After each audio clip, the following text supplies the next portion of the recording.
Bonsoir à tout le monde. Petite introduction, Bezrat Hashem, demain soir c'est Rosh Chodesh Adar. Et cette année on a le mérite d'avoir 2 mois d'Adar. Adar Aleph et Adar Bet. Alors le Rabbi de Lubavitch, il rapporte comme ça, il dit que quand dans une année, il y a 2 mois d'Adar, il dit qu'il y a un klal, il y a une généralité dans la halacha, dans le chod Basar Bechalav. C'est partout en général, mais on l'utilise beaucoup dans Tarovot, ce Basar Bechalav, que lorsque il y a un morceau de viande qui tombe dans du lait, alors Batel Beshishim, ouais, il est Batel Beshishim. Il y avait une fois comme ça une femme, une Marocaine, elle a cuisiné la dafina pour Shabbat. Et là-bas, au Maroc, vous savez, il y a beaucoup d'aides, des cousines à nous qui aident pour cuisiner, pour trucs. Et sans faire exprès, elle a fait tomber de la viande pas cachère. Donc elle est partie à l'époque, on allait voir le Rav du quartier, elle est partie voir le Rav du quartier, elle lui a dit, voilà mon mari, comment ils appellent les Marocains, Maurice. Ouais, Maurice, il va rentrer, il va me tuer, qu'est-ce que je dois faire et tout ça. Alors on lui a demandé, le Rav il a dit, calmez-vous, qu'est-ce qui est tombé exactement, vous avez vu? Oui, j'ai vu. C'est quoi la grandeur de la casserole? Il dit, voilà le morceau, il est comme ça. Elle a dit, c'est bon, Batel Beshishim, t'as pas de problème, vous pouvez manger la dafina. Elle dit, vous êtes sûr? Il n'y a rien. Sûr. Bon, passé 1 mois, 2 mois, 3 mois. Après 3 mois, elle va revoir le Rav, elle avait une autre question. Et le Rav lui dit, alors, la dafina, comment elle était? Il dit, depuis que vous m'avez donné la recette avec le petit morceau de viande, là, ça sera impeccable. Alors, il y a comme ça, le Rabbi dit qu'il y a Batel Beshishim.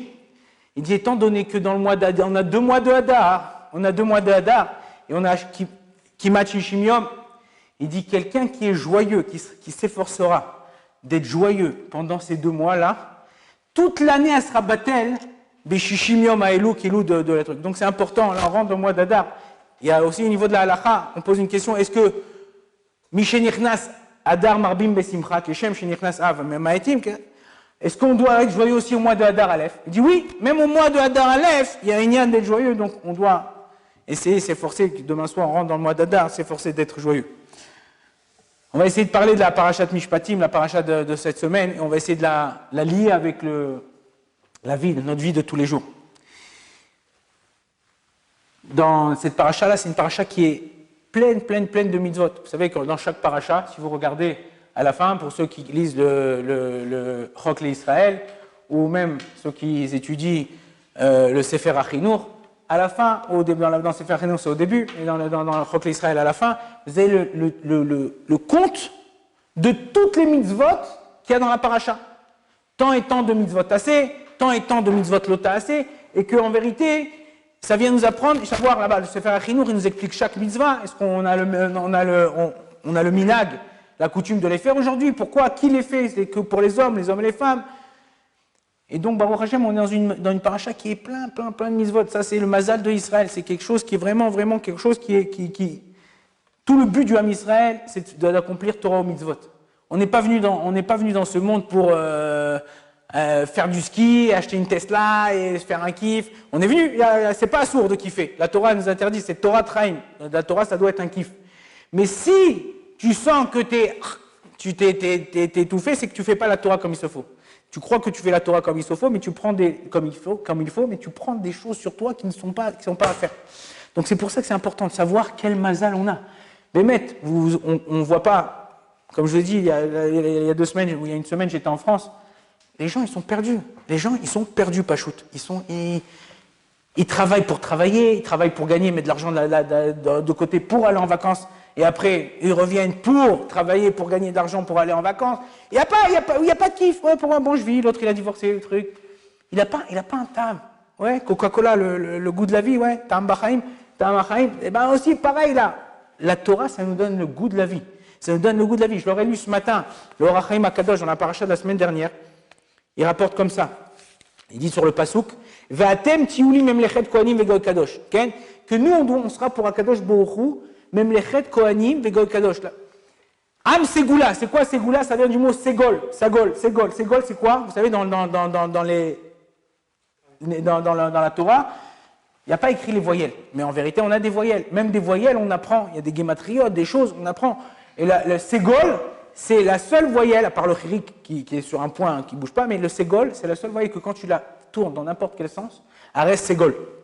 C'est ça, Ham Ségoula, le Ham Israël, peu importe où tu le mets, en Afrique, en Tunisie, en France, peu importe où tu le mets, il reste Ham Israël. Il y a toujours cette shoresh là qui sort. Qu'est-ce qu'il dit le Ohr HaChaim HaKadosh? Il dit un juif, il veut s'élever, il veut grandir.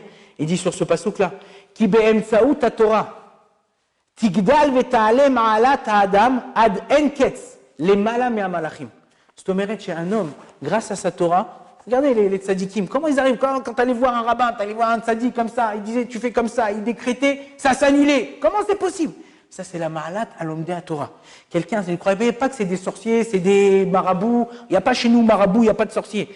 La force de la Torah, la force que tu dis, plus tu t'approfondis, plus tu essayes de comprendre, plus tu essayes de voir qu'est-ce qu'Akadosh Baruch Hu. On approfondit, on n'est pas des chercheurs. On ne travaille pas au CNRS. Notre but à nous, quand on étudie, c'est de pouvoir grandir, s'élever pour se rapprocher d'Akadosh Baruch Hu. La Torah, c'est un emtsa'i, ça veut dire c'est un moyen pour arriver à se rapprocher d'Hachem. Celui qui fait de la Torah, comme il est écrit dans Pirkei Avot, quelque chose pour se faire grandir, qu'on l'appelle Rav, qu'on l'appelle Tzadik, qu'on l'appelle ça, il a tout perdu. C'est pas ça le but de la Torah. Là, vous êtes assis à la yeshiva, vous étudiez, Pourquoi? Savoir qu'est-ce que je peux faire de mieux pour Akadosh Baruch Hu. Qu'est-ce que je peux faire de mieux? Et peu importe dans quel endroit tu es, dans n'importe quel pays tu es. On a tous une mission, et cette mission, elle est différente. La Gemara, elle dit Keshem, Shepartsoufem, Shonot, Kardeotem, Shonot. De la même façon, quand je regarde Sassi, ouais, j'ai pas l'impression de me regarder dans un miroir. Quoi, Chazvé Shalom? Alors il dit, ouais, ben quoi? Eh ben, la même façon que sa façon dont il pense, elle est différente de la mienne, je dois l'accepter. Et que lui, s'il a une façon de servir à Kadosh Baruch Hu d'une autre façon, comme ça il dit le Gaon de Villa dans sa Akdama, qu'un homme, plus il va étudier la Torah, plus Kadosh Baruch Hu il va affiner comme un couteau. Quand vous l'aiguisez, plus vous l'aiguisez, plus il devient chad. Ouais, chad, il devient tranchant. La même chose, plus un homme il étudie la Torah, plus un homme il s'investit dans la Torah, plus son esprit devient tranchant et Akadosh Baruch Hu il dirige vers ce qui est bon pour lui dans le monde de la Torah. Et en vérité, c'est ça qu'on doit faire. Donc en vérité, on ne sait pas, on ne se rend pas compte quel mazal on a. Il y a un type comme ça, il était dans le bus à Bnei Brak, il était assis. Et en général, c'est les juifs, mais les gens de Bnei Brak, ils aiment bien poser plein de questions, tout ça. Et il y a un type, c'était un type comme ça à côté de lui assis. Il lui dit tu es de Bnei Brak, toi? Tu es de Bnei Brak? Il dit ouais, je suis de Bnei Brak, ça et tout. Il dit Choser Bitchouva. Tu es un Choser Bitchouva? Il dit ouais, Choser Bitchouva. Il dit où ils habitent tes parents? Il dit à Tel Aviv. Il dit ah bon, il dit ils sont chômeurs Torah Mitzvot. Il dit ouais, doucement. Hein. Il dit et où t'étudies? Il dit là j'étudie à Sokolel. Il dit et combien tu gagnes? Il dit 2000 shekels. Il dit ok, et combien t'as d'enfants? Et il lui répond plein de questions, un truc. Et à la fin, il lui dit, la dernière fois, après, il lui pose une question, il dit, et t'es quoi comme mazal? T'es quoi comme, t'es quoi comme mazal? Il dit, c'est quoi ton mazal? Il dit, mon mazal, c'est que je descends à la prochaine station. Donc, des fois, mec, les gens, on a un mazal, mais on ne sait pas c'est quoi notre mazal. Notre mazal à nous, c'est ça, c'est d'avoir cette Torah. On a un héritage qui est infini. Et plus vous allez étudier, plus vous allez voir des choses. La Torah, elle est infinie. C'est pas possible. Quelqu'un, il peut devenir professeur, il peut devenir ce qu'il veut, machin. Bon, une fois qu'il est arrivé en waouh, t'es devenu, on te donne professeur, docteur, je sais pas quoi, machin. Mais il faut savoir que quand tu vas approfondir, tu vas étudier, tu vas t'approcher, alors c'est pas encore une fois pour devenir un Talmid Chacham. Talmid Chacham, c'est un talir, c'est un processus. C'est important. Mais le but, c'est de devenir un vrai homme. De devenir, un mensch. C'est devenir un homme avec les gens qui t'entourent. Avec ta femme, avec tes enfants, avec les gens avec qui vous vivez. Là, vous êtes en train de vivre, vous êtes en train de faire là un avant-goût de ce que vous allez vivre à la maison. Ouais, pourquoi? Parce que vous allez vous habiter ensemble, pour ceux qui sont déjà mariés, ils l'ont déjà vécu, mais après, c'est comme dans le permis. Il y a la théorie et il y a la pratique. Ouais. La théorie, tu fais le code, tu fais tu as passé plusieurs heures, et après, tu es sur la route. Alors là, sur la route, c'est pas tout à fait la même, surtout avec une voiture en Israël. Bon, ça va, c'est automatique, mais en France, c'est avec des vitesses. C'est un peu plus dur.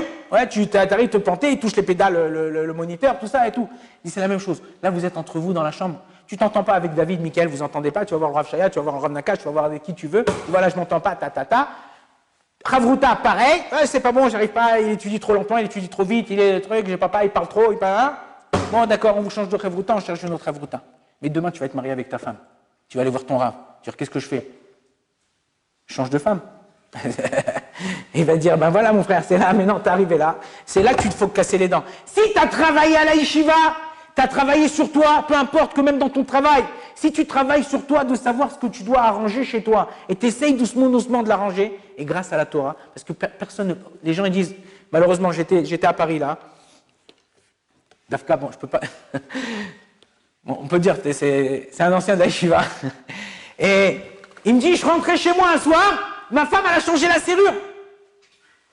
Il dit, qu'est-ce que je fais? Bon. Alors, encore une fois, ça, c'est quand tu n'as pas travaillé sur toi. Si toi, tu n'arrives pas à t'arranger avec tout le monde, potentiellement, je vous dis, vous pouvez marier avec toutes les femmes du monde. Ah, comment c'est possible? Parce que si tu travailles sur tes midotes, tu peux t'arranger avec chacune des personnes. Mais si tu ne travailles pas sur tes midotes, à chaque fois, tu vas au clutch. À chaque fois, tu vas contre le mur. Non, avec lui, ça va pas. Avec lui, ça va. Mais quand tu vois qu'avec 1, 2, 3, ça va pas, tu changes de travail, tu as changé en un an, tu as changé 15 fois de travail. Ouais, tu ne te poses pas la question, peut-être le problème, il est chez moi. Ouais, le problème, en général, il est chez nous. Le source du problème, même là, ce qu'on voit, alors ça, c'est dans le microcosme, mais dans le macrocosme aussi, ce qu'on voit, la guerre et ce qui s'est passé à Simchat Torah, c'est à cause de nous. C'est à cause des Bnei Torah. C'est que nous, on n'a pas fait notre travail en tant que Ben Torah. On n'a pas fait ce qu'il fallait faire pour pouvoir étudier. On n'a pas fait ce qu'il fallait faire pour pouvoir protéger l'âme Israël. Arivim, Israël, Arivim Zelazé. Il y a une histoire que j'ai entendue la semaine dernière. Il y a un Avrer qui est parti voir un ami à lui à l'hôpital. Il est parti voir un ami à lui à l'hôpital.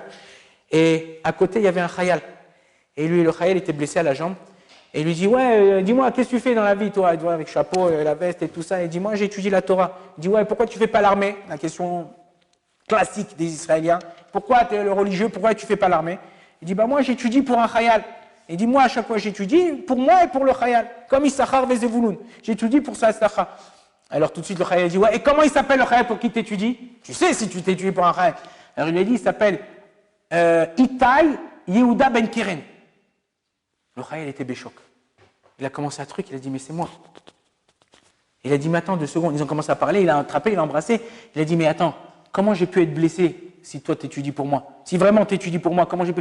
Ils ont vérifié le jour et c'est arrivé tel jour, mercredi à 2h30 de l'après-midi. Mais 2h30, je n'ai pas encore commencé le CEDER. Je commence le CEDER à 3h. Il faut savoir qu'on est liés les uns les autres. Quand toi tu te comportes d'une certaine façon, la Gemara dit, il y a une Gemara dans Masechet Psachim, Daf Kuf Yud Gimel Amud Aleph Lemata. La Gemara dit, Shlosha Kadosh Baruch Hu Mitpaer Baema. Il y en a 3 qu'Akadosh Baruch Hu, il aime. Il dit, c'est qui? Il dit, c'est le riche qui donne un don et qui ne se vante pas. Vas-y, marquez mon nom là sur le Echal. Marquez mon nom dans la salle là. C'est moi qui a donné, c'est moi. Ouais. Ou le pauvre qui trouve un portefeuille bien rempli et à côté il y a une carte bleue avec le nom. Et bon, lui il a besoin d'argent. Ça fait 3 mois qu'il n'a pas payé son loyer. Il peut prendre lui dans sa poche tout ça. Non, il va, il appelle le type, il dit voilà, je vous le donne. Et le type, au lieu de le remercier, il lui donne une tarte. Ça, ce type-là, Kadosh Baruch Hu, le troisième, c'est le célibataire qui habite tout seul, ou la célibataire qui habite tout seul, et qui ne faute pas. Dire qu'il y a des gens, grâce à eux, le monde y tient. Et ça, ces gens-là, c'est des gens qui ne cherchent pas le kavod, qui ne cherchent pas l'honneur, ils ne cherchent pas à se vanter de ce qu'ils font. C'est pas, alors, on a l'impression, je vous dis, c'est tous, chacun d'entre nous. Ouais, mais qu'est-ce que je fais, moi? J'ai lu un télim, en quoi je vais changer le monde? En quoi je vais changer la vie d'un juif? Non, moi j'étudie la Torah. On n'a pas l'impression de faire quelque chose. Je suis assis sur un banc, les gens ils viennent quand vous allez rentrer à Pessah. Ouais.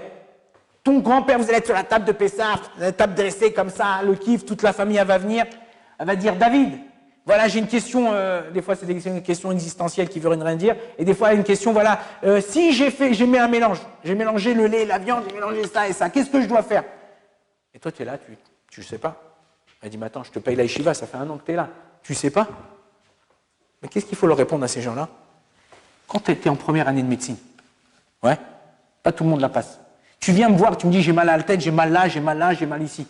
Qu'est-ce que je dois prendre? En première année de médecine, je ne suis pas capable de te répondre. Je viens de commencer. C'est la même chose, vous commencez à étudier. Plus vous allez vous investir, plus vous allez savoir. Alors, il y a des degrés, il y a des niveaux. On avance chaque année. Vous verrez qu'après 1 an, vous allez vous retourner. Quoi? J'ai déjà fini cette macérette? Quoi? J'ai déjà fini ce livre? Oui, parce que c'est une question d'assiduité, c'est une question de rester, de vouloir réussir. Dans tout, c'est comme ça. Tu ne peux réussir que si tu fais quelque chose que tu aimes. Si tu ne fais pas quelque chose que tu aimes, et c'est pour ça que ce que je dis, le Gaon de Vilna que je vous ai cité au début, la Torah va vous affinir vers quelque chose que... Pourquoi? Je vous pose une question. C'est pas moi qui pose la question, c'est le Midrash, et le Rav Rosenblum, il l'a posé la semaine dernière. Pourquoi un chat, il aime manger des souris? Pourquoi le chat, il aime courir après la souris? C'est pas Tom et Jerry. Ouais, pourquoi? En vérité, Akadosh Baruch Hu, il a ancré, pas ancré, il a ancré dans lui, dans la personne, il a mis dans lui une puce, ouais, comme une chip hein, qu'il a programmée, que le chat, il a une netia, il est attiré par quoi? Par la souris. Et comme ça, tu peux voir, il y a une histoire très connue avec le rabbi Yonatan Ebeshitz. C'est un des grands épossèques et commentateurs de la Torah, qui était très, très fif, très intelligent, très sage comme ça. Et on est au mois d'Adar. Une fois comme ça, il faisait le balagan à la maison. Il criait, il sautait, il était hyper. Ouais. Sachez que tous les enfants qui sont hyperactifs, ils sont voués à devenir des grandes personnes. Alors Avadia, il dit, c'était un petit corps avec une grande neshama. C'est un petit corps avec une grande neshama. Donc c'est pour ça qu'ils sont comme ça. Et lui, Rabbi Antanepchis, il était comme ça. Il a perdu ses parents très jeunes.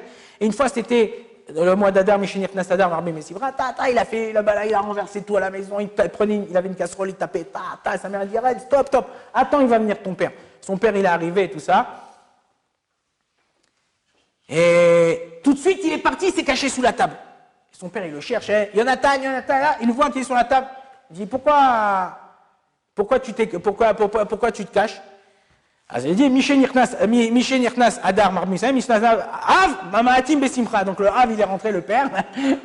Je me planque. Ok? Maintenant, il faut savoir qu'est-ce qui s'est passé là-bas? Il y a quelqu'un qui a voulu prouver au niveau scientifique, Rabbi Yonatan Chips, qu'on peut changer la nature de certaines créatures qu'Akadosh Baruch Hu il a fait. Et qu'est-ce qu'il a fait?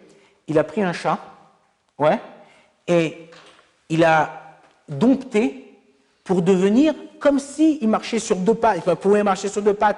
On voit des fois des chats, des chiens ou des trucs, on a vu qu'on était en France, où qu'ils étaient domptés. Aujourd'hui, ils font des chiens qui sont domptés pour renifler la drogue, ou des chiens qui sont domptés pour renifler l'argent.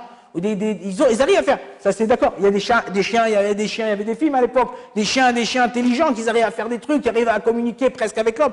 Et donc il y a une sorte d'empereur comme ça, il a fait un chat, il a dompté un chat pour pouvoir faire presque comme un homme. Et il a appelé Rabbi Yonatan Chips, il a dit viens, je te montre ce que j'ai. Le Rabbi Yonatan il a dit c'est pas possible. Il lui a dit ben tu vas voir. Il a dit j'ai fait un chat qui était de cette façon-là. Et Rabbi Yonatan Chips, il est arrivé là-bas. Et à l'époque, ils avaient comme des boîtes à tabac. Ok, à tabac à briser comme ça. Et Rabbi Yonatan Chips, il a mis une souris là-bas. Et quand il est arrivé, ils ont commencé, le chat, il a commencé à faire sa chorégraphie, son truc. Et là, Rabbi Yonatan Chips, il s'est oublié, ou je sais pas, il a ouvert la boîte. La souris, elle est sortie. Le chat, il a tout lâché. Et il est parti courir après la souris. Et là, ils ont vu qu'en vérité, c'était des ch'touillottes, c'était n'importe quoi. La même chose avec nous. Pourquoi moi, j'aime plus la halacha, ou plus le midrash, ou plus la sofroute, ou plus la shrita, ou plus autre chose dans la Torah qu'autre chose? Il dit parce qu'en vérité, Akadosh Baruch Hu, il a ancré en moi une certaine chose qui va se développer au fur et à mesure du temps. Comment? Grâce à la Torah. Plus je vais étudier, plus je vais m'investir, plus je vais faire, plus tu vas voir qu'en vérité, tu vas affinir cette façon-là. Mais encore une fois, je vous dis, c'est bien, c'est important de se tourner et de voir, d'étudier, d'aller dans le kivun, dans la direction qu'Akadosh Baruch Hu nous a donnée. Mais il ne faut pas oublier quelque chose. Il ne faut pas oublier qu'on vit en communauté. Et souvent on oublie et on ne fait pas attention aux gens qui nous entourent. Une fois, il y a un homme, il a posé la question au Chazonish. Il a dit, ouais, tu connais David Stern? Alors le Chazonish, il a dit, je connais, mais... Je le connais, ouais. Il a dit, il est Iré Shamaim. Il a dit, ça, je peux pas te dire. Je peux pas te dire s'il est Iré Shamaim. Alors, non, ça veut dire quoi? Je peux pas te dire. Il y a deux façons de comprendre la chose. Ou il veut pas dire parce que c'est peut-être du Lachon, Hara et truc. Ou ben, mec, il connaît pas. Khazanish, il a dit non. Il lui a dit, fais du business avec lui et tu sauras s'il est Iré Shamaim. Comment on reconnaît, on est modèle une personne? Comment on mesure la Hirat Shamaim? C'est pas, on n'a pas un thermomètre et c'est 37, 38, 39, 40. Ouais. selon la personne, comment il est dans le jour avec les personnes qui l'entourent. Quand il y a le Vaad Baïd qui vient le voir, le concierge qui vient le voir pour payer. Quand tu es à la macolette et tu as une dette. Quand tu as quelque chose à faire et business d'argent. Comment tu te comportes? Est-ce que tu es droit ou tu fais des combines, des embrouilles, des machins? Si tu es droit, alors ça veut dire que tu as de la Hirat Shamaim. Si tu fais des combines, ah bon là c'est bon, on peut arrondir, là, bon, là je peux mentir, là je peux dire, là je peux faire. C'est que il manque quelque chose dans ta Hirat Shamaim. Et en vérité c'est ça. Toute la paracha, si vous ouvrez la paracha de cette semaine, Parashat Mishpatim, vous voyez, d'abord on parle de Eved Ivri, après on voit plein de dommages, c'est tous Roshen Mishpat, toute cette paracha c'est la paracha des Dayanim. D'après ce que je me rappelle, le Balatourim, au début, comme ça il dit Ve'ele à Mishpatim, il fait un lien directement avec les Dayanim, que toute la base de la Dayanout c'est dans cette paracha-là, de savoir dommages et intérêts, savoir comment te comporter avec une personne, comment être, savoir que la personne qui est en face de toi, elle vaut quelque chose.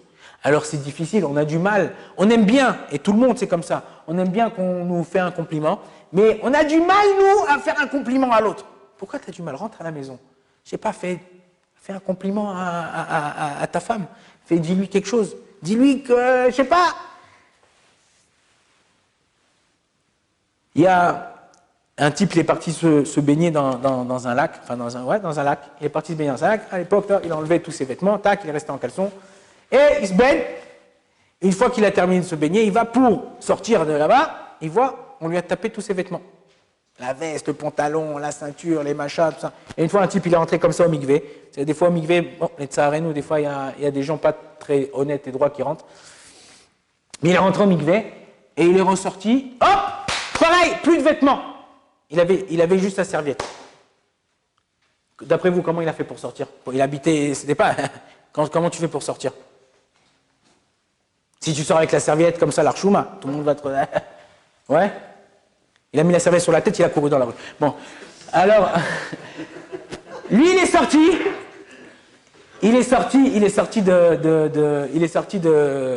du lac. Il a dit, mais comment je vais faire? Pas en caleçon, tout ça et tout.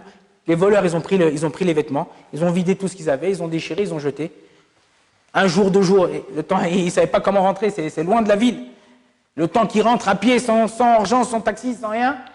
Sa femme, elle a vu, ils ont fait des recherches, ils ont vu les vêtements déchirés, les machins, tout ça, ils ont dit, Kanire, lo allez-nous.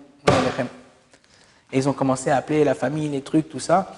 Ils font comme des espédimes, il n'y a pas de corps, il n'y a rien, mais ils ont fait comme un espède, et la femme, elle a commencé à pleurer, mon mari, je l'aimais, c'était le meilleur, c'était le truc, machin, et tout. Entre-temps, lui, il a réussi à trouver une combine par combine, Il est arrivé jusqu'à chez lui, il entend les gens parler comme ça, il entend sa femme, il dit, purée, jamais ma femme, elle m'a dit un mot comme ça, jamais elle m'a félicité, jamais truc, il entend le voisin, il dit, ouais, c'était un mec droit, c'était un mec... Et tout d'un coup, il arrive, les gens, ils ont cru, il y a Triatametim. Il a pris le micro, il a dit, je peux dire juste un mot. Il a dit, pourquoi on attend qu'une personne, elle meure pour pouvoir dire des louanges sur l'autre? Et c'est comme ça en général. Quand la personne est là, tu ne fais même pas attention qu'il est là. Lo allez-nous, vous vous rappelez de Yonatan Arbiv, qui a été tué à la Yeshiva. Son beau-père, il est décédé la semaine dernière. Il vivait tout seul. 2 jours après qu'il est mort, ils l'ont retrouvé à la maison tout seul. 2 jours, quelqu'un quitte. Pourquoi on ne fait pas attention? Ça c'est un cas parmi tant d'autres. Une fois j'étais à Paris, il y a 2 ans. On me dit, j'étais à la synagogue dans la rue dans le 11e, 12e, rue Chevreul. On me dit, tu peux faire un espèce, tu peux faire des trucs pour quelqu'un? J'ai dit, ouais, mais je connais pas. Je dis, qui, de quoi? Dites-moi un peu de truc. Il dit, non, on l'a trouvé 1 mois qu'après qu'il soit mort dans chez lui à l'appartement. 1 mois, vous rencontrez l'odeur, la décomposition du corps, le truc, machin, tout ça. Pourquoi on ne fait pas attention aux gens quand ils sont encore vivants? Pourquoi on ne fait pas attention aux gens quand ils sont encore vivants? Pourquoi tu ne fais pas attention aux petites choses, aux grandes choses en vérité, que les gens ils font pour toi? Il y a des gens, ils sont tellement discrets qu'on les calcule pas, qu'on le calcule même pas. Il faut savoir. La Gemara a dit Gadol malbin shinav shel chavero mima achilo chalav. La Gemara a dit plus grand est la personne qui blanchit ses dents à l'autre que de lui donner du lait. Ça veut dire quoi? À qui tu donnes du lait? Moi, la dernière fois, la personne que j'ai donné du lait, c'est au chat. Ouais, mais là, à qui tu donnes du lait? Non, c'est-à-dire avec quoi la Gemara, il donnait à manger, il donnait du lait, il donnait un pain, il donnait quelque chose. Blanchir ses dents, c'est lui faire un sourire. Quand tu sors de l'immeuble, moi j'habite dans un immeuble, à Ramot Aleph ici, 90% des voisins, c'est des Ashkenazim. Il y a 20 ans, quand je suis rentré, personne ne disait bonjour. Ben, tous les jours, moi, shalom, shalom. Et il me prenait pour un extraterrestre, il croyait que je ne sais pas d'où je venais. Aujourd'hui, tout le monde dit bonjour. Pourquoi? Parce que c'est toi qui crée ton entourage. Comme ça, il a dit Rav Dessler, le Rav Israël Salanter. Il a dit, j'ai pensé changer le monde et j'ai pas réussi. Je me suis changé à moi et j'ai réussi à changer le monde. En vérité, tout le changement, il vient de chez toi. À toi de savoir comment faire changer. Je vous ai dit hier, j'ai donné un cours à Ashdod. J'étais avec mon fils. On était, il y a la troune. Vous savez, c'est quoi de se mettre la troune? Quand tu arrives dans la Gvish Misparecha, dans la rue numéro 1, tu dois prendre la bifurcation vers Ashdod, Beersheva. Ok, c'est la Gvish 3 ou 7 là-bas. Et il y avait un Bachour qui attendait, qui faisait du stop. Ouais, en Israël, ils font le stop comme ça, pas comme ça, ils font comme ça. Ouais. Parce que si tu me prends pas, je te mets le doigt dans le. Donc, ouais, le Kitsour, il prend, hop, je le prends. Il m'a dit, je lui dis où tu vas? Il me dit, je vais à Ashdod. Je dis, ben moi aussi, je vais à Ashdod. Il me dit, ah, super, merci. Bon, on parle, je parle un peu avec lui dans la voiture. Tac, il y avait mon fils. On arrive à l'entrée d'Ashdod. Moi, je devais aller dans Rova Yuzaïn, dans on va dire, le quartier de 17. Il me dit, tu peux pas me prendre à la rue Orkonos? Je dis, alors je regarde dans le truc, ouais, je dis, c'est l'opposé. Il me dit, ouais, c'était pas sympa, truc, regarde. J'ai respiré fort, j'avais de la fumée qui sortait par les oreilles. J'ai dit, non, je suis désolé, je peux pas te prendre, j'ai un chiour et ça commence là, bientôt. Ouais, truc, bon, alors dépose-moi là, dépose-moi. Il a déposé, il a claqué la porte. Alors mon fils, il m'a dit, ah bah, au Chutzpan. Mon fils, il m'a dit, il est insolent, regarde, tu l'as pris, ça fait une demi-heure qu'on roule avec lui, tout ça et tout. Il dit, le mec, c'est un... Alors je lui dis, non, c'est pas un insolent. Il m'a dit, pourquoi? Il m'a dit, pourquoi tu dis ça? Je lui dis, Al tadoun et adam, ne juge pas un homme jusqu'à que tu arrives à sa place. Et je lui dis, nous, on n'est pas comme ça. Vous savez, chez les Sfaradim, la femme, le Shabbat, a fait 18 salades. Ouais, Chai Salatim. Et chez les Ashkenazim, a fait Salat Chai. Ouais, donc ça dépend ta femme a fait plein de salades. Mais non, tu kiffes la Makbouba, tu kiffes la Tfina. Ouais, quand on dit Makbouba, oh là, Shakshuka, ouais, comme ça dit. Elle t'a pas fait ce Shabbat, la Shakshuka. Mais non, il y a 18 salades. Tu dis, chérie, t'as pas fait la Shakshuka? Non. Oh là là, purée, tu sais que je kiffe. Attends, mais elle t'a fait 17 salades, je comprends pas. On regarde, même nous, on est comme ça. Dis-moi, elle a travaillé le jeudi soir jusqu'à minuit, 1h du matin. Le vendredi, elle s'est levée, elle a accompagné les gosses, elle a pris, elle a continué à cuisiner, machin. Elle va à la table, elle est dressée, machin, elle est là, les coups de poney, tout ça, devant la table et tout. Et toi, tu lui demandes pourquoi elle n'a pas fait. Mais tu vois pas tout ce qu'elle a fait. C'est la même chose. Lui aussi, il a pas vu la demi-heure que je l'ai pris de Gvish, Mispar 3 jusqu'à Ashdod. Non, pourquoi tu m'accompagnes pas à la rue là-bas? Nous aussi, on est comme ça. Nos parents, ils sont levés, ils nous ont nourris, ils nous ont payé l'école, ils ont payé la yeshiva, ils nous ont truc, habillé, tiens, prends de l'argent, va t'acheter des baskets, va t'acheter un jean, va t'acheter un polo, Et nous, une fois, il ne veut pas nous prêter la voiture, on la grogne. Pourquoi on est comme ça? On est avec des gens, il faut savoir remercier les gens qui nous entourent, savoir avoir akarat atov. Et c'est ça, toutes les mitzvot qu'on voit dans la paracha, c'est les mitzvot ben adam lachavero. C'est les mitzvot qu'il y a entre nous et entre les gens. Alors il faut être joyeux. Comment tu es joyeux? Alors il faut chanter, il faut être joyeux. Mishinirnas, Adar, Marmi, Besimcha, on a dit il faut chanter, il faut être joyeux, il faut savoir chercher, comme ça il dit Rabbi Nachman, chercher le bien dans chaque chose. Chercher le bien dans chaque chose. C'est une éducation. Ça s'apprend. Même si aujourd'hui, à chaque fois qu'il y a quelque chose, tu la grognes, sache que tu peux faire un switch et chercher le bien dans chaque chose. Et chercher à chaque fois. Là, souvent, il arrive certaines choses. Il arrive un truc. Qu'est-ce que je peux améliorer? Qu'est-ce que je peux voir? Comment je peux voir mieux dans la vie? Et si tu cherches, la Torah Azamera s'appelle, Resh Pebet, elle dit, si toi t'apprends à chercher autour de toi des choses qui sont meilleures, des choses mieux, qu'est-ce que je peux voir chez l'autre? Même s'il a fait un truc qui est, à première, c'est quoi juger les kaf zérout? Je vous ai dit une fois, je crois que c'est dans le cours d'avant. C'est quoi juger les kaf zérout? Ça veut dire quoi en français? Kaf zérout, si je traduis littéralement. Kaf, c'est quoi? Cuillère, zérout, du mérite. Comment on dit un chausse-pied en français? Kaf, régel, la cuillère du pied. Ouais. T'as acheté une paire de Weston, tu veux la mettre, elle est dure à mettre, ouais, c'est dur, le cuir il est encore dur. Qu'est-ce que tu fais? Tu prends un chausse-pied, tac, tac, tu fais glisser, tac, ça rentre. Ouais, ça rentre. Ben la même chose, quand tu vois quelqu'un qui fait quelque chose de tordu, je prends un chausse-pied, prends quelque chose, essaie de lui troquer, essaie de pousser, de savoir comment je peux apprendre du mérite sur cette personne-là. Comment je peux apprendre? Je l'ai vu, mais il est monté en voiture Shabbat. Ouais, mais attends, peut-être que sa femme doit accoucher. Je sais pas, peut-être qu'il a, je sais pas, il y a quelqu'un qui est malade. Essaye de chercher, pas à chaque fois chercher le mal, essaye de changer les lunettes que tu mets. Chercher à savoir comment t'améliorer. Et chasse, comme il a dit Rabbi Israël, comme je l'ai dit tout à l'heure, Rabbi Israël d'Esther, ne cherche pas à changer le monde. Cherche à te changer à toi. Et si toi tu te changes, tu verras que le monde autour de toi aussi va changer. Selon les lunettes que tu vas faire, que tu vas mettre avec toi.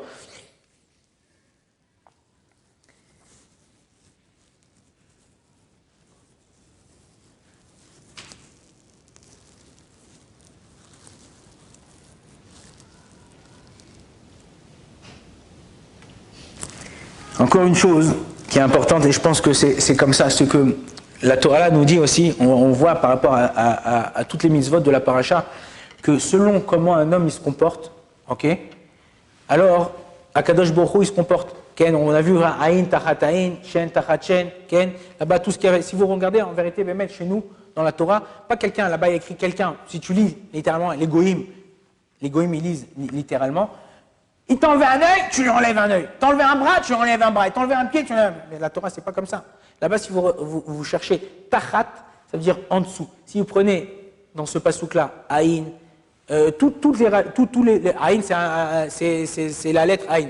Tachat aïn, c'est quoi la lettre qui vient après aïn? C'est le P. Après là-bas, il y a c'est quoi le pasouk comme Rabbi Rav Nakash? Aïn tachat aïn, shen tachat shen. En dessous, shen, c'est quoi? Après shen, c'est quoi? Hein? Taf. Avant chaîne, c'est Resh. Non, attends, KSF. Ça fait. Là-bas, si vous prenez la Rachetevot, on tombe sur le mot KSF. C'est-à-dire que vous regardez là-bas, vous prenez la lettre d'après, on tombe sur la lettre KSF. C'est-à-dire qu'en vérité, ce qu'on doit donner à l'autre pour le dédommager, ouais, c'est de l'argent. C'est pas que parce que quelqu'un il t'a cassé ta voiture, toi tu vas, je lui casse la voiture. Quelqu'un il t'a fait quelque chose, alors moi je vais lui faire la même chose. Non, il faut savoir qu'il y a Yesh Din ve Yesh Dayan. C'est ça, Makam. C'est quoi Makam? Mida kenegen mida. Mida kenegen mida. Moi, je me rappelle qu'une fois, quand j'avais ouvert le collège il y a 7 ans ou 8 ans, on m'avait envoyé de l'argent de France dans une enveloppe. C'est de l'argent pratique, c'est-à-dire c'est de l'argent personnel que j'avais. Je ne me rappelle plus combien il y avait là-bas dans cette enveloppe. Et quand je suis parti chercher l'argent, la dame, elle n'était pas là, il y avait son fils, et elle m'a donné l'enveloppe. Et quand j'ai compté l'argent, il manquait 200 euros. 200 ou 300 euros, il manquait 200 ou 300 euros dans l'argent.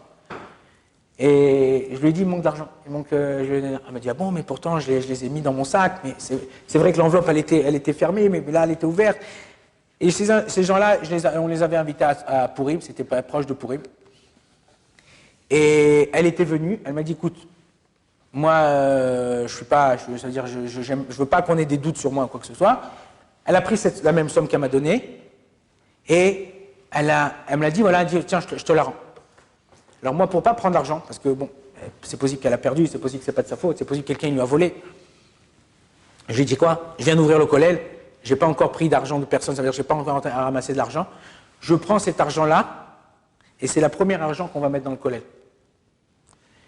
C'est-à-dire que là, on a Kiviachol, c'était normalement, pour une histoire comme ça, tu vois Beddin, ils tranchent, les gens, en général, la majorité des trucs, Kesef, Rachetevot, Kesef, Kaf, sa mère P, Kesef, Sofrim, Pamaim. L'argent, on doit le compter 2 fois. Quand tu donnes à quelqu'un ou tu prends de quelqu'un, tu dois compter 2 fois. Là, on n'a pas compté le truc. Donc là, on aurait dû les Chora. Ça dépend. La Gemara là-bas, dans la Gemara et le Shulchan Aruch, ils disent que, tout dépend si l'enveloppe, quand elle t'a donné au niveau du din, si tu l'as donnée, elle était fermée ou ouverte. Si elle était fermée, c'est un din. Si elle était ouverte, c'est un autre din que la personne a le droit d'utiliser, même si tu ne lui as pas donné la permission, là, comme ça dit le Shulchan Aruch.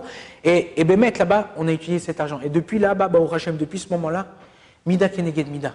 Toi, tu essayes de te comporter droit avec les gens, tu essayes de faire du bien, de prendre l'argent d'une façon kshira, de façon droite, à Kadosh Baruch Hu, même si tu as l'impression de te faire arnaquer au début. De dire, ouais, mais regarde, ils me prennent pour un bouffon, ils me prennent pour un truc. Ça. Non, au début, peut-être les gens, ils te prennent, mais quand ils vont voir que tu es honnête, le Chazonish, il a dit, fais un business avec lui, comme je vous ai dit tout à l'heure.